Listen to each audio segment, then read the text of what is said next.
고린도전서 15장 12절에서 19절 말씀합니다. 그리스도께서 죽은 자 가운데서 다시 살아나셨다 전파되었거늘 너희 중에서 어떤 사람들은 어찌하여 죽은 자 가운데서 부활이 없다 하느냐.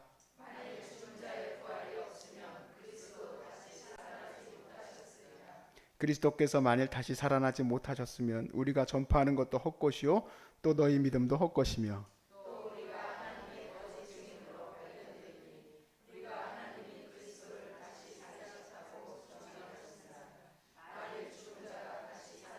없으면 하나님이 그리스도를 다시 살리지 아니하셨으리라. 만일 죽은 자가 다시 살아나는 일이 없으면 그리스도도 다시 살아나신 일이 없었을 터이요 그리스도께서 다시 살아나신 일이 없으면 너희의 믿음도 헛되고 너희가 여전히 죄 가운데 있을 것이요 또한 그리스도 안에서 잠자는 자도 망하였으리니 만일 그리스도 안에서 우리가 바라는 것이 다만 이 세상의 삶일 뿐이면 모든 사람 가운데 우리가 더욱 불쌍한 자이라. 아멘. 제가 이전에 사역할 때는 지금은 전혀 또 다른 세상을 살고 있습니다만 정말 하루하루 톱니바퀴가 굴러가듯이 그렇게 하루하루가 가더라고요. 이 부목사의 삶은 일반 노동인의 삶과는 좀 다릅니다. 새벽에 일이 시작돼서 밤에 일이 끝납니다. 뭘 그렇게 열심히 사는지. 아이들과 우리 또 아내는 집에만 그냥 다 박혀 있어야 되고 집에 갈 때 거의 11시, 12시에 들어갈 때가 참 많이 있었어요. 도시에서 살다 보면은 저는 그렇게 살았다고 쳐도 또 많은 사람들이 다 그렇게 생각할 거라 생각합니다. 막 버스 타고 가고 집에 가고 또 꽉 막힌 차 안에서 어떻게 해야 될까? 제가 40대가 됐을 때쯤에 그 책을 샀어요. 포기할 수 없는 40대. 아프지도 말고 또 포기도 할 수 없다. 왜냐하면 40대가 되면 자식들이 있고 또 집도 있어야 되잖아요. 다 뭘까요? 다 빚이에요, 빚. 그러니까 빚 갚아야 돼가지고 아프면 안 돼. 포기도 하면 안 돼. 끝까지 가야 돼, 끝까지. 욕을 듣든 뭘 듣든 끝까지 가야 되는 게 40대라고 써 있어서 책 읽다가 버렸어요. 너무 공감이 돼가지고 너무 마음에 안 들더라고. 치열하게 살아가죠, 치열하게. 그러니까 이 땅에 안 매여서 살 수가 없어요. 이 땅에 매여서 사는 거는 그냥 매여서 산다는 건 차 하나 사면서부터 벌써 매여서 사는 거야. 물론 차값이 몇 천만 원이 막 딱딱 있는 사람들이 필요 없겠지만 차도 딱 사고 딱 모두 사고 그럼 다 그게 뭘까요? 다 그게 여러분들의 우상이 돼요. 그냥 그거에다가 그냥 매여서 살 수밖에 없어. 자녀들도 또 앞으로 시집 가고 장가 가야 되니까 어떻게 될까? 걔네들도 좋은 거 해줘야 되잖아요. 좋은 거 안 해줄 사람 손 들어보세요. 한 명도 없네. 다 좋은 거 해주고 싶어 하시네. 저는 청년들 교육할 때 그랬어요. 부모님한테 절대 받아가려고 할 생각도 하지 마라. 결혼식도 제가 막 정말 니들이 번 걸로만 가지고 해라 막 그렇게 해가지고 정말 참 그 부모님들이 저에게 인사도 90도로 하시고 감사해 했었어요. 이 땅에 매이지 않을 수가 없습니다. 그런데 이 부활의 신앙이라는 거는 이 땅에 매이지 않는 신앙이에요. 여러분 이 부활의 신앙을 붙들 수 있길 바라요. 부활의 신앙. 오늘 마지막 절에 그러잖아요. 만일 그리스도 안에서 우리가 바라는 것이 다만 이 세상의 삶뿐이라면, 이 세상의 삶이 다라면 부활 신앙을 붙들었던 이 바울은 참 헛된 삶을 산다. 근데 우리는 오히려 저 세상이 없는 것 같이 이 세상이 다인 것처럼 살아왔잖아요. 그러니까 정말 우리가 자유함을 누린다는 것은 바로 부활을 붙드는 거다라는 것을 깨달아 알 수 있기를 바랍니다. 부활은 기독교에서 말하는 가장 중요한 사건이에요. 기독교에서 가장 중요한 사건은 물론 십자가 사건입니다만은 십자가 사건은 무엇과 같이 연결이 돼 있어야 되냐면 반드시 부활과 연결돼 있어야 돼요. 여호와의 증인도 십자가 사건은 믿습니다. 그런데 부활은 믿지 않아요. 부활은 사람이 다시 산 거예요. 그래서 어제 우리가 부활에 대한 얘기를 할 때 여러분이 부활하신 주님을 믿는다면 성경에 나와 있는 모두 믿어야 된다고 그랬어요. 기적도 믿어야 된다. 해가 멈추라는 것은 해가 멈춘 거고, 홍해가 갈라진 것은 홍해가 갈라진 거고, 하나님이 치료의 하나님이라고 했으면 치료의 하나님인 거지. 그죠? 그러니까 성경을 그대로 받아들이는 거예요. 또 오늘 같이 나누고자 하는 것은 이 부활신앙이 가장 중요한데, 이 부활신앙은 14절 말씀에 뭐라고 되어 있습니까? 이 부활신앙은 지금 복음의 기초석입니다. 기초석. 부활을 빼고 얘기할 수가 없어요. 그리스도께서 만일 다시 살아나지 못하셨으면 우리가 전파하는 것도 다 헛것이고 너희 믿음도 헛것이다. 거짓된 것이다 이게. 부활이 아니라고 말한다는 것은 이미 불가능한 얘기예요. 전제 자체가 부활부터 시작해서 우리는 얘기가 되어지는 거예요. 예수님이 지금 살아계시다는 거로부터 시작돼가지고 얘기하는 거고, 예수께서 지금 온 땅 가운데 하나님의 거룩한 백성들을 실제로 통치하고 계시다라고 우리가 알고 있는 것이 바로 부활신앙이에요. 부활신앙. 그러면 이 부활을 믿을 때 우리 삶은 또 어떻게 됩니까?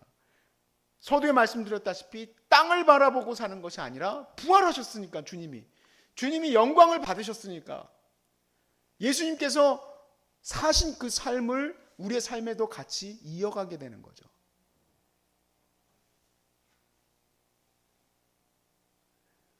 예수님의 삶이 성육신하지 않으셨다면 우리 기독교는 정말 뜬구름 잡는 식의 종교로 끝났을 거예요. 근데 예수님이 이 육체를 입으셨어요. 그리고 십자가에서 죽으시고 다시 그 육체가 부활체로 바뀌셨어요. 그러니까 우리는 실제로 주님의 그 삶을 같이 살아가는 거예요. 우리는 이 땅에 많은 소망을 둘 필요가 없습니다. 소망을 아예 가질 필요가 없어요. 우리는 하나님의 나라에 우리의 소망을 두고 있습니다. 하나님의 나라에 소망을 두고 있기 때문에 여러분의 생명을 구해야 된다 이 얘기예요. 내가 여기서 더 잘 먹고 잘 살기 위해서 소망을 내가 주님 살려주실 줄로 믿습니다 하는 건 부활 소망이 아니에요. 내가 왜 더 살아야 될까? 내가 왜 더 이 생명이 하루라도 더 연장돼야 될까? 그 이유는 주님 나라를 이루지 못했던 과거 때문에, 주님 나라를 이제는 이뤄가야 되기 때문에, 조금이나마 내게 주신 이 생명이 하나님 나라를 세워나가기 위해서 쓰여야 되기 때문에 아까우셔야 돼요. 아까워하셔야 돼요. 내 삶이 아까워야 돼요.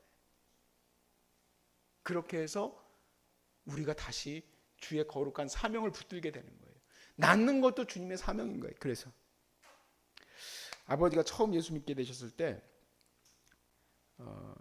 저희 집안은 다 예수를 믿지 않는 사람들이었어요. 10년 만에 이제 아버지가 예수님 앞에 돌아오게 된 거예요. 너무 놀라운 역사예요. 왜냐하면 어머니가 기도가 세긴 셌나, 기도하자마자 세게 믿으셔가지고 목사가 되는 과정으로 들어오시게 됐어요.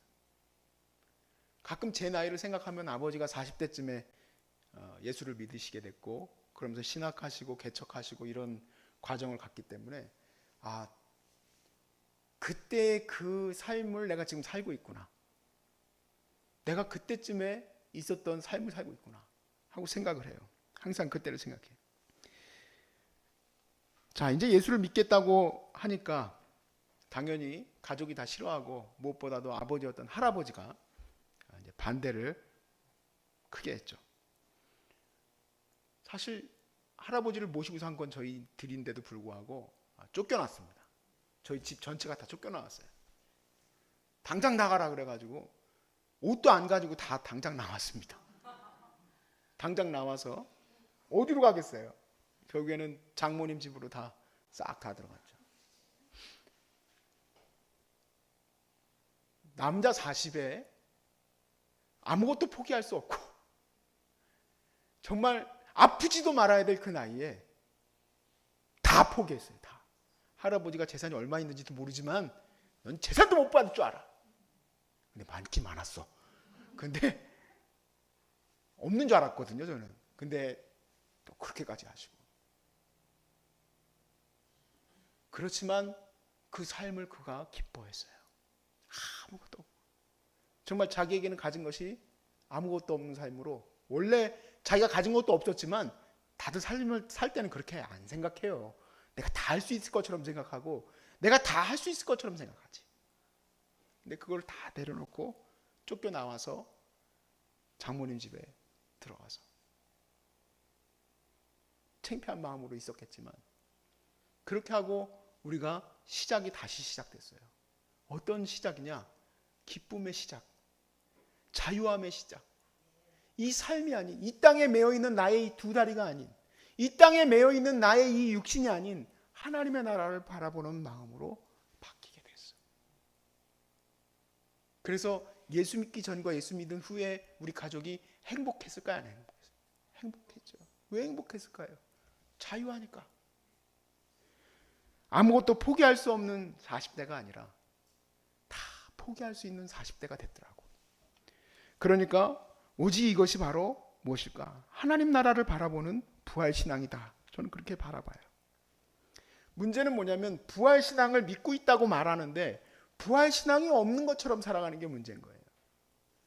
이 땅에만 모든 소망이 있다 생각하는 것이 그게 문제인 거죠. 부활신앙은 그 기독교 장로의 측의 신앙으로 별세신앙이라고 있어요. 그러니까 내일이라도 당장 죽을 거라는 생각으로 살아가는 거. 그것과 일맥을 같이 합니다. 왜냐하면 내가 오늘 이 세상을 떠도 나는 영광된 하나님 앞에 서기를 위해서 살아가는 사람들에게는 그날이 기대되어지는 삶인 거죠. 저는 한 번도 제가 가치 있는 사람이라고 생각을 안 해본 적은 없지만 항상 가치 있다고 생각하지만 사람들이 나를 평가할 때 진짜 가치 있다. 정말 이성일 목사가 이렇게 썼던 이 설교, 그 설교가 얼마나 귀중한 설교인지 모릅니다. 그렇게 할 수 있을까? 그런 삶을 살 수 있을까? 이 땅에서는 그렇게 하기는 어렵겠지만 저는 하나님 나라에서 그렇게 되길 바라고 살아요. 하나님 나라에서.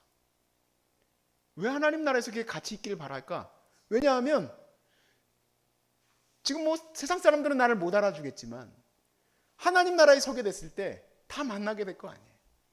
그리고 그 누군가가 저에게 그때 그 설교 때문에 내가 정말 다 포기하고 싶었는데 다시 이 악물고 항암하고 또 이 악물고 수술받고 이 악물고 다시 기도하고 다시 하나님 앞에 섰다고 말하면 이 설교가 가치가 있을까요? 없을까요? 가치가 있어요. 가치가 있어요. 여러분이 작은 섬김을 했던 것을 하나님 나라에 서게 되면은 사도 바울이 그렇게 말씀하셨죠. 직고하리라. 내 혀가 직고하는 거예요. 그러니까 각 사람들이 그런 충만한 은혜를 받았던 것에 대해서 다들 기뻐하고 칭찬하게 될 거예요. 그러니까 여러분 하나님의 나라를 사모하고 사셔야 되겠죠. 없는 것처럼 사는 게 아니라 여러분 우리는 부활의 은혜를 붙든 사람들인 것처럼 하나님의 나라에 우리의 소망을 두고 오늘 하루하루를 이겨나가실 수 있기를 주의 이름으로 축복합니다.